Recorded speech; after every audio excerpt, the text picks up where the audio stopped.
Today we are working on body lock passing. All right, so we're gonna see just the weights of body lock. And guys, we're gonna discuss just fighting in general. Tio, if I can use you. Guys, so for like, if you're like a UFC fan and you have zero knowledge about fighting, you know, you're gonna be in the bar, knock them out, meaning like you just want people to like run at each other and hit each other. But high level fighting involves all planes of direction. Going forward, going back, cutting angles, circling left and right. And in BJJ, it's hard to see because it's on the floor, so a lot of us, we only go forward. But in Jiu-Jitsu, the same as in any other martial art, you need to sometimes go backwards, all right? And there's different cues that are gonna tell us when to go forward and when to go back. Okay, so when I'm on top of Tio, when he's in his knee shield half guard, this leg right over here is mostly defensive. There's not much he can do with this. It's not a hook, it's not a post. He can't really do much with it. So for sure, I'm gonna be putting my weight on Tio and then deciding how I'm gonna disassemble and what I'm gonna do to this top leg, right? However, the second that Tio puts a half butterfly, all right, now I need to treat this differently, all right? Because if I go forward, all Tio has to do is knock my head over and then use that to sweep me over, all right? So I can no longer go forward. And every time he puts this half butterfly, now it's gonna be a cue for me to respect that half butterfly and to go back.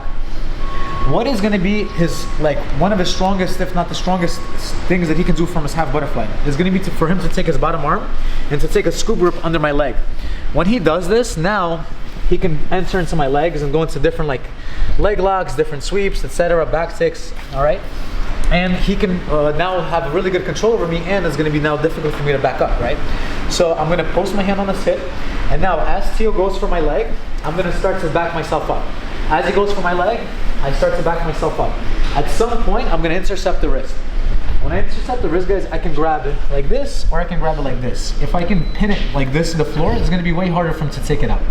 Now, guys, I'm going to lift my hips up for a second, and I'm going to pummel my own butterfly hook in just like this. All right, so now Tio has a hook. I have a hook just from the top. Guys, it's very important that my knee is close to his body. If my knee is kind of flared like this, as you can see, he can take his leg out very easily, right? So I'm going to keep my knee nice and close to his body. From here, Tio's most likely going to use his hand to take that off, and he's going to start to try to push my knee. And as he does that, I take a near side underhook, all right? My head is going to go in the direction that I'm going. I'm going to lift my hips up slightly, and now my knee is going to go right across his hip line, and I'm going to put my foot onto the opposite side. From here, I'm going to capture Tio's head and arm. I'm going to capture 2 underhooks here, or I'm going to take an underhook and an overhook. They're all correct, and different people have different preferences. I'm going to do the most classic, head and arm. I'm going to pull Tio into my knee. I'm going to give him a nice shoulder pressure. And now I'm going to take my toe out and I can lift to pass, all right? A lot of times, if I'm able to do this quickly enough, I don't really need to deal with that top frame, especially if I can connect my hands together. I can just pin him even with his frame intact and then lift to pass, especially because he only has one frame and he doesn't have his bottom arm in the game at all, all right? So again, once more. So we're going to start from half guard position, all right? And now, for example, why would Tio want to put a half butterfly? Maybe, all right, I'm hunting for some, no, just let me do it. Maybe I'm hunting for toe holds from the top, all right? Maybe I'm looking for ankle locks from the top. Maybe Tio is playing this kind of game where he's going to want to have kind of best of both worlds. He wants to have half guard and butterfly together, okay? So again, for these reasons, he's going to go here. Now he's going to go for my leg. I'm posting on his hip and I'm backing away. I'm backing away and I'm squaring up with him as best as I can. Jake, at some point, I make a grip on his wrist. A friend of mine in Denmark calls it Statue of Liberty grip, all right? It's like you're like Statue of Liberty, all right? So I like that cue. Now he lifts his hips, I can lift my hips up and I can put my butterfly hook in, keeping this nice and close. If Tio doesn't do anything, I can already take my near side underhook, all right? If he starts to post, and he opens up that space for me, all right? As he opens up that space, I take my near side underhook. My head's already in the right spot. And now as I shave his chest, I'm already gonna connect my hands together, all right? I'm already pretty deep on my knee cut position. From here, Tio's gonna try to push.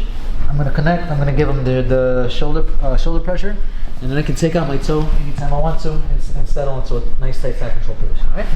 Guys, let's do this for a couple of minutes, and then after that, we're gonna have the part 2, like the true body lock, how to body lock when I have to retreat even further. Cool? Let's go, guys. Guys, so there's a really important concept in fighting, all right? When I'm taking a step back, it's kind of baiting my opponent. So we can examine it from a striking standpoint. So, for example, if Tio and I are boxing, all right, I'm gonna step forward. Let me get you. I'm gonna step forward and I light Tio up with a 1-2. instead of staying in the fire, I can kind of bait him. I can take a half step back. And now, 1 second, as Tio throws like a haymaker, now I can use that against him and I can take him down. All right, let's say there's some emotion involved in here too. Like Tio say does a 1-2 on me, bop, bop, he takes half step back. I wind up, I go, and Tio uses that against me and now does a spectacular takedown or KO punch. Same concept applies in BJJ, guys. We have to know how to take a half step back, but then go forward ×2. So, I'm gonna be here with Tio. Okay, I'm looking to pass his guard. I enter into his top half guard. This is me taking my shots at him, right? I've gone past his first layer of defense, which is his feet. Okay, now, how can I take a half step back? As Tio comes at me, I can kind of come back away here, all right? Being at a range, all right? From here, a couple of things can happen. I can stand up and disconnect him completely. Tio knows that, but Tio has his butterfly hook. So what Tio is going to do is, he's going to do a cross shoulder post, and he's going to sit up, and he's going to start to get his underhook. As he gets his underhook, guys, immediately what I need to do is, just stay a little bit bigger. And what immediately I need to do is bring my chin over his bicep, guys. I need to sag as much as I can. If my head is like on his shoulder, lift this up. He can lift it up, and look, he can adjust his underhook. You see that? So what I need to do is, I need to make sure that I stay really, really heavy. Tio, how does this feel? Feels a little bit uncomfortable for him. Now, I'm gonna start to go around his hips. I'm gonna look to lengthen this arm as much as I can. I'm gonna slightly spin him as I get my left knee into his tailbone. So it's gonna look like this. All right, lift up for a half a second. Here, all right. Ideally, guys, I have my hands together on this one. Guys, notice it's very similar to what we were doing last week. My knee is right in his tailbone. Now, he's gonna have this leg slightly up, okay?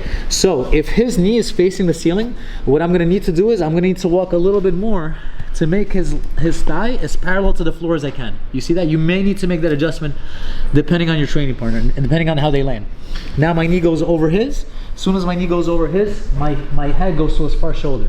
As soon as my head is on his far shoulder, I'm gonna now lift my hips up, and I'm gonna pummel and get my same butterfly hook that I had previously. From here, Tio, move around a little bit. Yeah. He's gonna be pretty stuck. I'm gonna tripod up, my heel goes to my butt, and then I do a hip switch right next to his face. Tio's gonna start to push. As he pushes, I'm gonna circle to my knees and collect this head last and finish my left, okay? Now Tio's gonna do it on me. So we're here, I'm in half guard, okay? I'm playing my half guard, I go for my half butterfly. I'm going and Tio's now backing away, all right? He's gonna be so far back, I'm like, okay, cool. I'm just gonna sit up and I'm gonna go to him. So I'm gonna start to go with my shoulder post, and then now I start to go with my underhook. As soon as I bring my underhook in, Tio brings his head right over my bicep. Now this underhook is pretty much dead, all right? This arm is gonna lengthen, he's gonna start to bring this knee into my tailbone, and he's gonna switch sides, all right? What Tio's gonna also do is gonna post that leg, just in case he needs to travel to that side. So if my knee is very up, he's gonna walk slightly towards the elevators, and that's gonna, a little more, one more, a little more, yep. And that's gonna kind of lower my leg. I can no longer keep it up. He's gonna bring his knee over mine, beautiful, his head goes to my far shoulder. He's gonna bring his hook in from the top. Nice, stapling my bottom leg. And now when he's ready, he's gonna lift his hips up, heel goes to his butt, and he's gonna do a hip switch towards my face. Perfection. From here, guys, don't stop here. I want the person on bottom to try to push, try to escape. Exactly. And the rep is over. Once he's chest to chest, he has a nice underhook and he has a nice shoulder punch. All right, guys, if the first part is absolutely perfect, you can do it with your eyes closed. You understand everything completely. Do the second part, especially if you've already been here this week. If you haven't, just make sure that first part is absolutely perfect. Cool? Let's go.